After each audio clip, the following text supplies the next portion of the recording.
C'est dans un lieu étonnant, travaillant sur une installation qui ne l'est pas moins, que nous avons retrouvé François Royer. La passion chez François, c'est plus de la passion, c'est de l'obsession d'une certaine manière. Il a l'habitude de nous proposer des films aux formes singulières.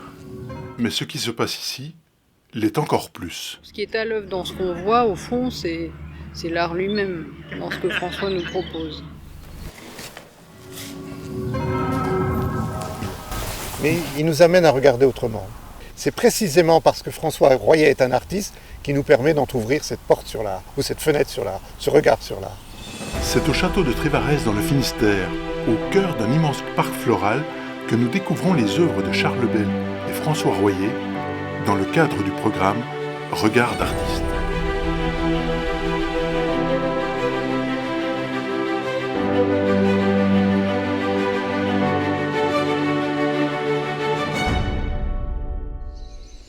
Ça s'appelle Regard d'artiste. Il nous amène à regarder autrement la peinture de Charles.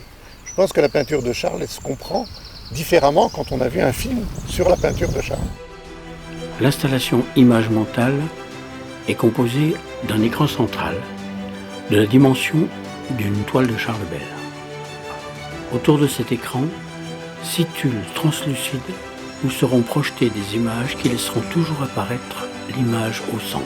Projecteur.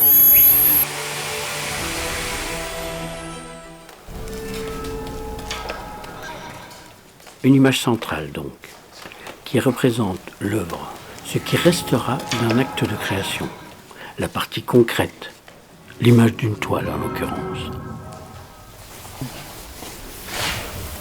Les images projetées sur les tuiles alentour sont comme des images fantômes qui correspondent à tous les moments, les gestes, les états qui ont été nécessaires à la création de l'œuvre qui se trouve au centre. Où que soit le visiteur dans l'espace, il verra toujours l'image centrale puisqu'elle n'est pas translucide. La toile centrale évolue en même temps que s'effectue le travail sur les autres écrans. Lorsque l'on déambule entre les écrans, nous sommes comme plongés dans un instant de création, immergés. L'image est partout, mais toujours en relation avec l'état de l'œuvre centrale. La superposition des images permet d'autres lectures. On part de rien, et puis il y a quelque chose.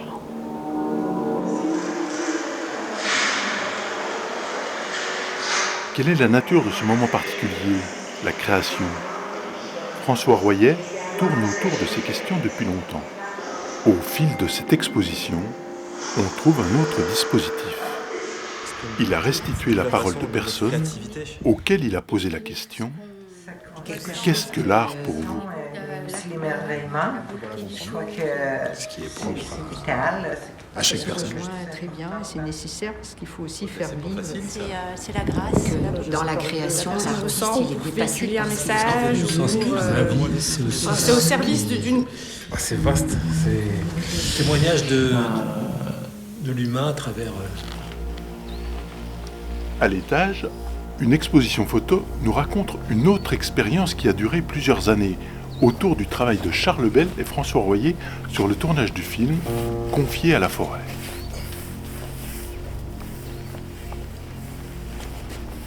Ces instants de création m'ont toujours beaucoup questionné. Qu'est-ce qui pousse un artiste à produire de l'inutile ? Qu'est-ce qui fait qu'une œuvre devient ceci plutôt que cela ?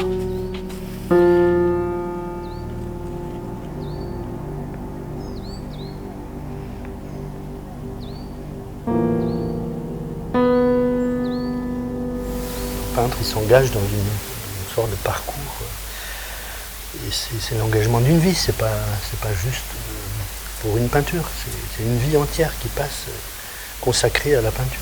Et on a la même chose chez les cinéastes, chez les musiciens, chez les écrivains, chez tous les gens qui créent, ils sont dans une attitude extrêmement chargée. C'est pas un jeu. Pas gratuit, c'est une implication totale. Et François est comme ça, ouais.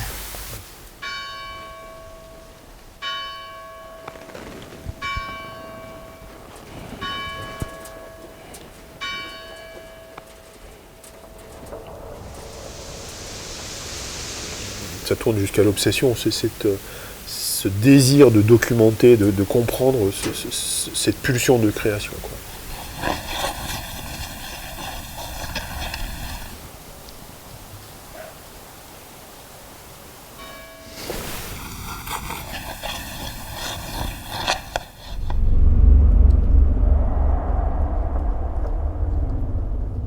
Il n'y a pas de chemin tracé. Ça nous dit que la vie est au fond, quand on est au plus vrai avec soi-même et au plus vrai avec les autres,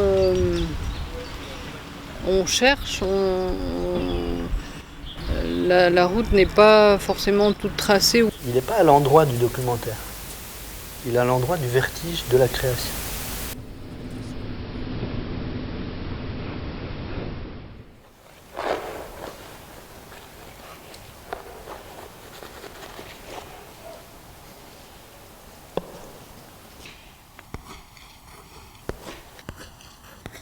Ce que j'aime bien aussi, c'est le doute, le tremblement qu'il a, comme une position comme ça de personne qui prend des risques. Là, ça fait 2 heures que je tourne autour de la toile de Charles et c'est difficile à filmer parce que chaque fois qu'on le cadre, je perds la forêt, je perds le geste de Charles. Et pourtant, je le sens comme ça dans le feeling du moment. Je sens qu'il y a une adéquation vraiment belle entre le dessin de Charles, la végétation, les ombres. Il y a vraiment quelque chose de particulier. Je sais pas, qui est assez fondamental et qui parle de nous. Comment, j'en sais rien. Et puis, j'essaie juste d'attraper ça. Et des fois, je me dis que je suis tellement loin du compte, mais tellement loin. Mais quel autre imbécile que moi va s'y attacher comme ça, aussi obstiné, aussi bêtement. Donc, je sais pas, je me dis, à force de tourner tout ce qui me fait penser à quelque chose, peut-être qu'au montage, peut-être qu'une fois sorti de cette ambiance, j'arriverai à la rendre. Peut-être. On verra. Il est drôle parce qu'il le dit bien lui-même que pour capter ce mystère, il a compris qu'il devait tout filmer. Et c'est que seulement après, dans sa salle de montage, quand il va regarder les rushs, qu'il va se rendre compte de « Mais oui, mais tiens, à un moment, moi j'étais là, mais j'ai pas vu qu'il se passait ça. » Et que tout d'un coup, cette accumulation de peinture ou tous ces gestes, eh ben, ça faisait œuvre. Ça faisait œuvre, c'est-à-dire que ça fait quelque chose où tout d'un coup, on ne sait pas comment, mais ça devient autre chose que simplement de la peinture ou des gestes. Ça devient quelque chose qui va nous transcender, qui va nous élever en fait. Lorsque l'on parcourt son cheminement artistique, on se rend compte que c'était déjà ce qu'il cherchait dans l'un de ses premiers films, sur Jean d'Aligot, qui, malgré les conditions extrêmes de détention à Dachau, parvient à peindre des œuvres d'une grande force.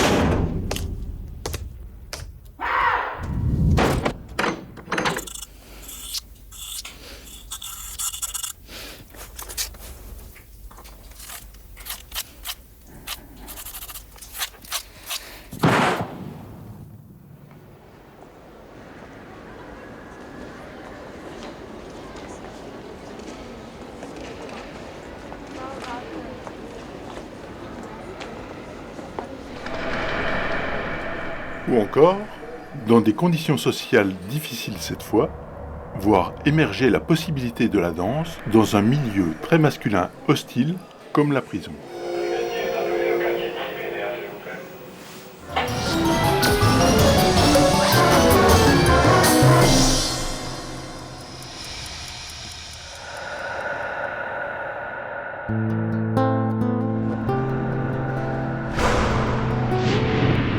Ou, dans un tout autre contexte, l'obstination d'un Claude Monet devant les éléments indomptables qui tentent désespérément de capturer la lumière changeante des côtes de Belle-Île-en-Mer.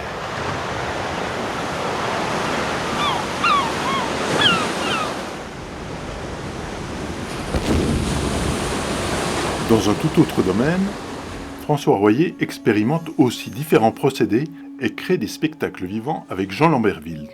Spectacles utilisant des images de toutes sortes. Projetés sur de la vapeur d'eau, magie de la catoptrique qui donne l'illusion d'un hologramme très réaliste. Et on va décoller. Ou encore, dans le vidéoprojecteur, en allant jusqu'à faire porter des lunettes relief à des spectateurs de théâtre. Et même sous l'eau, pour un rêve autour du performeur Jean Lamberville d'encore.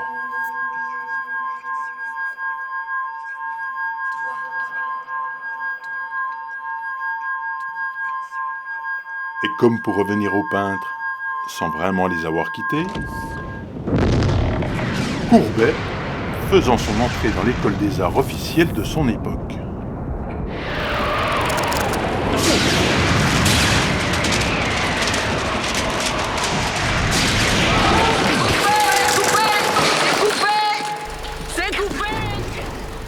Ce projet de long métrage autour de Courbet, c'est quasiment devenu le projet d'une vie. Tellement le temps passe, tellement c'est difficile à monter financièrement. Mais j'y arriverai. J'y arriverai.